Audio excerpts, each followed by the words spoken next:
Dov'è il tuo sorriso, mio piccolo diavolo? Ah, ehi Joy. Ti stavo cercando. Volevo farti conoscere l'ultimo membro dello show. Lei è Alice Angel.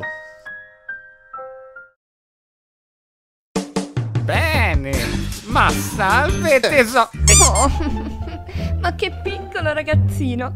Assomiglia proprio a una piccola bambola. Oh, E non trattarmi così, donna.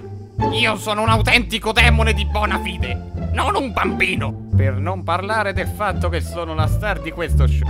bene. Tu sei la star. Vedi di non dimenticartelo. Per ora.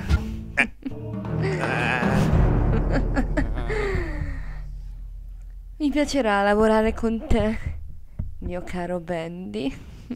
Oh, cazzo.